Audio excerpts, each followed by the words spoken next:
नमस्कार मैत्रिणींनो, मी Madhuri's cooking and लाईफस्टाईलमध्ये तुमच्या सगळ्यांचं खूप खूप स्वागत करते। तर आज आपण मस्तपैकी चटपटीत असा साखर आंबा कसा बनवायचा त्याची रेसिपी बघणार आहोत।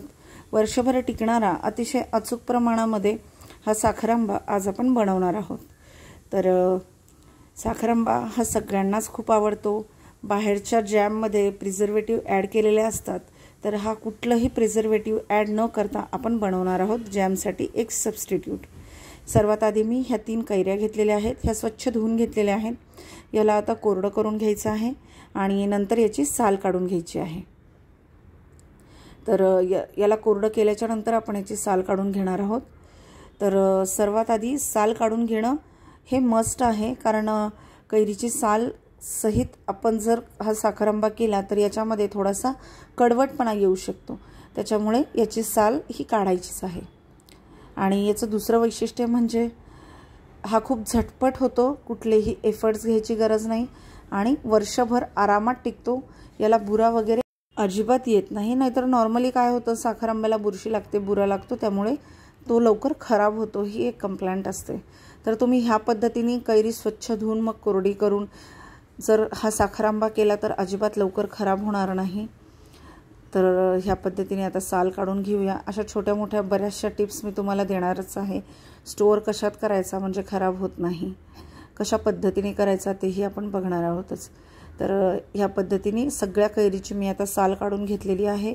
आता आपण ही कैरी खिसून घेणार आहोत। तर खिसताना देखील मी तुम्हाला टिप्स देणार आहे, ज्याच्यामुळे खाताना हा अजून चवदार कसा लागेल। तर एकाच डिरेक्शनमध्ये आपल्याला ही कैरी खिसून घ्यायची आहे, म्हणजे याचा खिस असा लांब लांब पडतो। ह्या पद्धतीने जर साखर आंबा केला तर खायला अजून छान लागतो। त्यामुळे हे पथ्य पाळायचंच आहे की एकाच डिरेक्शनमध्ये कैरी खिसून घ्यायची आहे। तर मी तुम्हाला दाखवलेलं आहे की खिस कसा लांब लांब पडतोय ते। तर सगळ्या कैऱ्या अशा खिसून घ्यायच्या आहेत।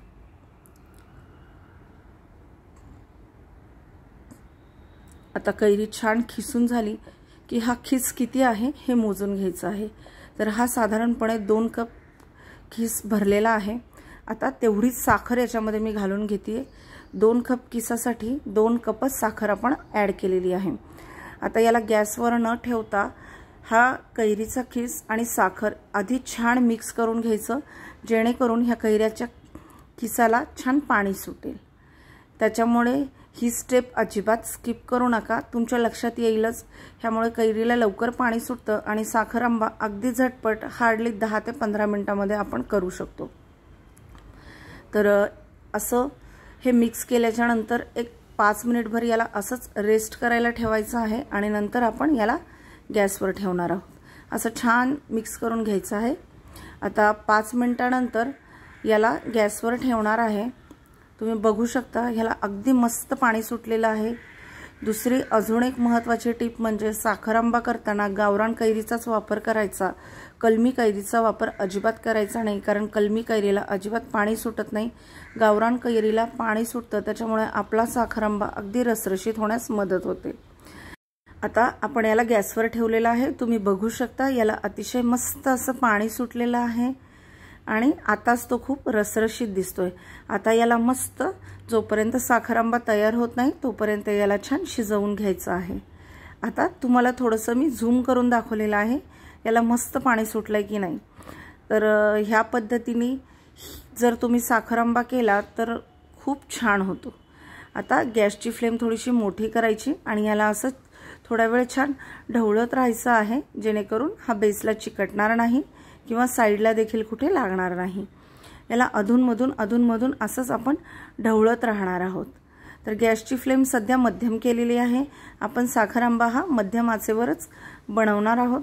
दुसरी गोष्ट म्हणजे साखर आंबा बनवण्यासाठी भांडं कुठलं वापरायचं, तर जेवढं शक्य होईल तेवढं जाड बेसचं भांडं घ्यायचं किंवा नॉनस्टिकची कढई घ्यायची, ज्यामुळे काय होतं हा बेसला लागत नाही आणि साखर आंब्याला कुठल्याही प्रकारचा वास लागत नाही। तर आता तुम्ही बघू शकता याला मस्त फेस आलेला आहे, साखरेचा छान पाक झालेला आहे। तर गॅसची फ्लेम मी थोडीशी मोठी केली आहे आणि याला असं ढवळत ठेवलेलं आहे। आता मध्यम आचेवर 5 मिनिट याला असंच ठेवायचं। 5-5 मिनिटाच्या गॅपनी मी याला सारखं ढवळून घेणार आहे। हे बघा, तुम्ही बघू शकता कलर देखील छान चेंज झालेला आहे आणि आता साखर आंबा तयार होण्याची प्रोसेस सुरू झालेली आहे। हे बघा, हे असं पाणी सुटलं पाहिजे ज्याच्यामुळे साखर आंबा वर्षभर टिकतो, कोरडा पडत नाही आणि चिकट देखील होत नाही। आता साधारणपणे 15 मिनिटांनंतर साखर आंबा ह्या स्टेजला आलेला आहे। ऑलमोस्ट हा होत आलेला आहे। आता याला परत छान असं ढवळून घ्यायचं आहे। गॅसची फ्लेम सध्या मी मोठीच केलेली आहे आणि याला अशी छान चकाकी यायला सुरुवात झाली की समजून घ्यायचं आपला साखर आंबा तयार होत आलेला आहे। तुम्ही आता बघू शकता याला मस्त अशी चकाकी आलेली आहे आणि ह्याची जी कन्सिस्टन्सी आहे ही पहिल्यापेक्षा अजून जास्त घट्टसर झालेली आहे। तर परत याला साइडनी आणि खालून मस्त एकदा चमच्याने हलवून घ्यायचं आहे। छान असं रसरशीत साखर आंबा व्हायला मदत होते आणि तुम्ही बघू शकता कढईच्या साइडला किंवा बेसला कुठेही हा साखर आंबा लागलेला नाहीये। आणि दुसरी गोष्ट म्हणजे याला छान चकाकी, ज्याला आपण शाईन असं म्हणतो, ती यायला देखील सुरुवात झालेली आहे। तर जेव्हा साखर आंब्याला शाईन यायला सुरुवात झाली तेव्हा समजून घ्यायचं साखर आंबा होत आलेला आहे। जेव्हा पूर्ण साखर आंबा तयार होतो त्याला एक वेगळीच चकाकी येते आणि ती साखर आंबा तयार झालेला आहे ही समजण्याची एक ट्रिक आहे। तर मैत्रिणींनो, ऑलमोस्ट आपला साखर आंबा तयार आहे। ह्याच्यामध्ये मी आता वेलची पावडर घालून घेणार आहे। आपण कुठलंही साहित्य याच्यामध्ये ॲड केलेलं नाही, छान सुवास येतो म्हणून वेलची पावडर घातलेला आहे। वेलची पावडर घातल्याच्या नंतर 1 मिनिटभर परतून याला मिक्स करून घ्यायचं आहे। साखर आंबा तयार आहे। थंड झाला की स्वच्छ काचेच्या बरणीला स्वच्छ धुवून पुसून कोरडं करायचं आहे आणि मग हा साखर आंबा त्याच्यामध्ये भरून वर्षभरासाठी आपण याला स्टोअर करणार आहोत। तर बरणीमध्ये ओलावा राहता कामा नये।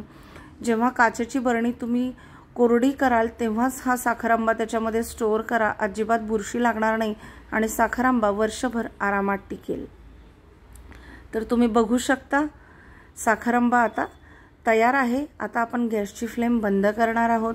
ह्या पद्धतीने साखर आंबा अचूक प्रमाणात तुम्हाला सांगितलेला आहे। कसा वाटला ते कमेंट करून सांगा। रेसिपी आवडली असेल तर चॅनलला लाईक, शेअर, सबस्क्राईब करायला विसरू नका। तुमचे काही सजेशन असेल ते देखील तुम्ही मला देऊ शकता। भेटूया माझ्या पुढच्या व्हिडिओमध्ये। तोपर्यंत तुम्हा सगळ्यांना खूप खूप धन्यवाद।